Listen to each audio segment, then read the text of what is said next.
हाँ जी प्यारे विद्यार्थियों, ਇਹ ਕੁਐਸਚਨ 6 ਮਾਰਕਸ ਦਾ ਬਹੁਤ ਇੰਪੋਰਟੈਂਟ ਹੈ। Find the shortest distance between the following pair of lines. तो ਇਹ ਸ਼ਾਰਟੈਸਟ ਡਿਸਟੈਂਸ ਫਾइंड ਆਊਟ ਕਰਨ ਵਾਸਤੇ ਸਾਡੀ ਰਿਕੁਆਇਰਮੈਂਟ ਕੀ ਹੈ ਕਿ ਇਸ ਦੇ ਵਿੱਚ ਆਪਾਂ ਨੇ ਸਭ ਤੋਂ ਪਹਿਲਾਂ ਦੇਖਣਾ ਹੈ ਕਾਰਟੀਜ਼ੀਅਨ ਫਾਰਮ ਦੀਆਂ ਜਿਹੜੀਆਂ ਇਹ ਫਾਰਮਸ ਹੈਗੀਆਂ, ਕੀ ਇਹ ਸਟੈਂਡਰਡ ਫਾਰਮ ਹੈ, ਲਾਈਨਸ ਦੀ ਸਟੈਂਡਰਡ ਫਾਰਮ ਹੈ। ਉਸ ਲਈ ਕੀ ਕਰੋ, ਸਭ ਤੋਂ ਪਹਿਲਾਂ ਇਹ ਤੁਸੀਂ ਕਾਰਟੀਜ਼ੀਅਨ ਫਾਰਮ ਜੋ ਹੈ ਲਿਖ ਲਓ ਔਰ ਇਸ ਦੇ ਵਿੱਚ ਜੋ ए बी और सी ये होंगे वो तुहानू देणगे बी वैक्टर्स और जो x1 y1 और z1 है वो सानू देणगे a1 और a2 वैक्टर्स, ए वैक्टर मतलब, ठीक है। तो किवें करना इसनू कंपेयर करते हैं, चलो कंपेयर करिए। पहला इसनू की है साडे कोल x -1 अपॉन -1, ये ठीक है बिल्कुल। इनू देखो y माइनस नहीं है, y माइनस, तो इनू -2 लिख लो, नीचे 1 है। इधर देखो z पहला नहीं है तो z पहला ले आने वास्ते माइनस कॉमन लेना पड़ेगा, तो ये पॉजिटिव हो गया z और 3 माइनस हो गया, जो माइनस है नीचे ले जाओ। उन्हें स्टैंडर्ड फॉर्म आ गई। एंड इसी तरह ये कर लो x -x1 over a, y minus, ये पॉजिटिव है, ये तक लिख लो -1 ओवर b, ये b आ गया। फिर z minus z1 upon c, तो सिर्फ इसे चीज़ सीगा, इनू आप स्टैंडर्ड फॉर्म च कर लिया। हुण देखो सब तो पहला जो असी वैक्टर्स लिखने हैं, तो अगर आपने a1 वैक्टर लिखना है, a1 वैक्टर लिखना है तो इनू पिक करो, इनू पिक करो, कंपेयर करो x -x1, तो 1 है, तो 1 आई कैप आ गया, माइनस ले लेना नाल। और इधर फिर देखो y -y1, कंपेयर करो, y1 कितना आ रहा है, -2 आ रहा है, -2 इस नाल लगा लो j कैप। और इसनू कंपेयर करो z -z1 कितना आ रहा है 3, तो पॉजिटिव 3 आऊगा क्योंकि माइनस तक कंपेयर हो गया, के कैप, ठीक हो गया। इस तरह a2 भी तुम लिख सकते हो, a2 लिखिए, चलो a2 लिखिए,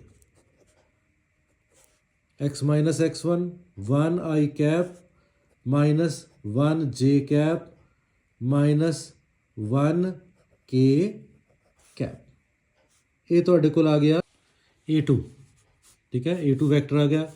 उस तो बाद हुण b1 वैक्टर और b2 वैक्टर लिखने हैं। b1 वैक्टर इन्हों पिक कर लो सिंपल, -1 आई कैप +1 j कैप -2 के कैप, क्योंकि हम स्टैंडर्ड फॉर्म बन चुकी है, हम कोई चिंता नहीं है।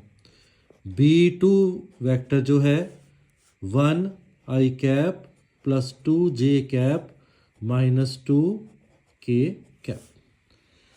ਹੁਣ ਇਸ ਤੋਂ ਬਾਅਦ ਅਸੀਂ ਇਹ ਦੇਖੀਏ ਸ਼ਾਰਟੈਸਟ ਡਿਸਟੈਂਸ D ਬਿਟਵੀਨ ਦੀ ਟੂ ਲਾਈਨਸ, ਇਹਦਾ ਫਾਰਮੂਲਾ ਕੀ ਹੁੰਦਾ, ਠੀਕ ਹੈ। ਸਭ ਤੋਂ ਪਹਿਲਾਂ ਹੈ ਉੱਪਰ B1 ਔਰ B2 ਵੈਕਟਰਸ ਦਾ ਕ੍ਰਾਸ ਪ੍ਰੋਡਕਟ।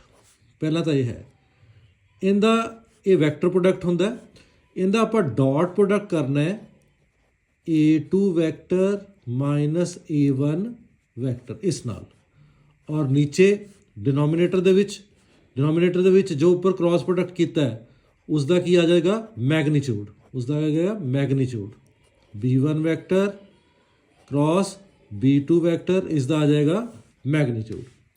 तो हुण आप कैलकुलेट करते हैं। सब तो पहला b1 vector cross b2 vector, इसलिए आप डिटर्मिनेंट लवांगे, इत्थे लिख लो आई कैप j कैप के कैप। b1 वैक्टर के स्केलर कंपोनेंट लिख दिए -1 1 और -2। इस तरह b2 वैक्टर के स्केलर कंपोनेंट लिख लो 1 2 एंड -2, 1 2 एंड -2।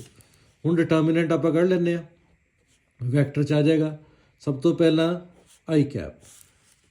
तो डिटरमिनेंट जो कटते हैं अलॉन्ग फस्ट रो इनू छड़ दो। हुण ये मल्टीप्लाई इत्थों शुरू करो -2। अगली मल्टीप्लिकेशन जी ये करनी है उस तो पहला माइनस जरूर पाओ। ये कितना आ गया -4 माइनस पहला ही है इत्थे आ गया 4। उस तो बाद -j कैप फिर आ रो छड़ दो आ कॉलम छड़ दो। -1 इंटू -2 कितना बन गया 2। अगली मल्टीप्लिकेशन तो पहला माइनस इसनों इस नाल मल्टीप्लाई करना है 1 नू -2 ना किया -2 आ गया इत्थे की बन गया +2। फिर प्लस k कैप इस कॉलम नू इस रो नू छड़ दो इन्हों मल्टीप्लाई करो जी -2 फिर अगे -1 इंटू 1 इज़ 1। तो साढ़े को आ गया 2i cap 2 + 2 -4 j cap -3 k cap. ये साढ़े को आ गया क्रॉस प्रोडक्ट आ गया B1 और B2 वैक्टर्स का। हुण नाल दी नाल इसका की कर लो मैगनीच्यूड निकाल लो। क्यों निकाल लो डिनोमीनेटर च है सानू रिक्वायर्ड है। जो मैगनीच्यूड निकालना है तो स्केलर कंपोनेंट्स बस ले लो 2 स्क्वायर -4 स्क्वायर प्लस -3 स्क्वायर। देखो कितना आ गया 4 + 16 + 9 √29। हुण आपां निकालना है A2 - A1। क्यों आ देखो ये वैक्टर फॉर्म च आएगा A2 vector -A1 vector. A2 लिखिए जी आ वाला A2 लिख लो पहला i cap -j cap -k cap -A1 i cap -2j cap +3k cap. हुण जो असी ब्रैकेट ओपन करांगे i cap -j cap -k cap -i cap +2j cap -3k cap. इतना clear हो गया। हुण तुसीं देखो इस तो बाद आप की करना है आ कैंसल आउट हो गया तो तुहाडे कोल की आ गया 0i कैप आ गया 2j -1j ये कितना आ गया +1j कैप। फिर -3k कैप और -1k कैप -4k कैप। ठीक ये तुहाडे कोल ये वैक्टर आ गया A2 - A1 A2 vector -A1 vector. हुण आपां ने डॉट प्रोडक्ट करना है किस दा B1 वैक्टर है B2 वैक्टर इन्हां दा क्रॉस प्रोडक्ट डॉट प्रोडक्ट किस नाल जो आपां हुणे फाइंड आउट उपर कीता। तो ये साडे कोल आ देखो पिया 2i cap -4j cap -3k cap इसका डॉट प्रोडक्ट आपां ने करना है इस नाल 0i cap +j cap -4k cap. हुण डॉट प्रोडक्ट दे विच तुहानूं पहले मैं लैक्चर च दस्सिया होया कि शॉर्टकट की है कि आई वाले कंपोनेंट नूं आई वाले ना कर दो जे नूं जे वाले ना कर दो के नूं के वाले ना कर दो बाकी करने की जरूरत नहीं है उन्हां दा डॉट प्रोडक्ट 0 हुंदा है। तो पहला 2i कैप नूं 0i कैप ना कीता कंपेयर 2 × 0 = 0 इनू छड़ दो। फिर जे वाले नूं करो -4j और जे कैप और जे कैप तो 1 हुंदा है तो इत्थे आ गया -4। फिर -3 और -4 बस ये कंपोनेंट नूं मल्टीप्लाई करते जाओ +12 और कितना आ गया साढ़े कोल 8 आ गया। इतने तक सानू क्लीयर हो गया। ठीक है उस तो बाद हुण आपां जिहड़ा शॉर्टेस्ट डिस्टेंस निकालना है उसका फॉर्मूला देखो उस ते वैल्यू पुट कर दो। ऊपर की है क्रॉस प्रोडक्ट वाला और ये डिफरेंस वाला इन्हां डॉट प्रोडक्ट सी ये साढ़े को कितना आ गया 8 इत्थे वैल्यू 8 लिख दो।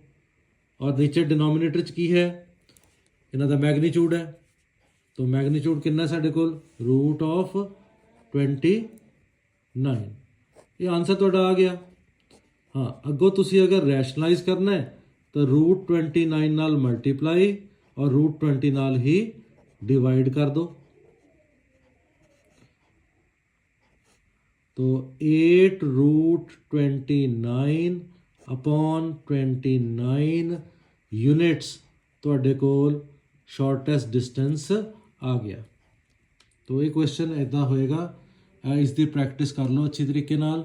और इंपॉर्टेंट बस यही है कि स्टैंडर्ड फॉर्म च जरूर कर लेना, उस तो बाद फिर ईजी हो जाएगा।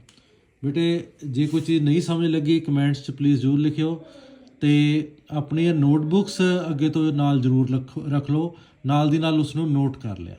ठीक है बेटा।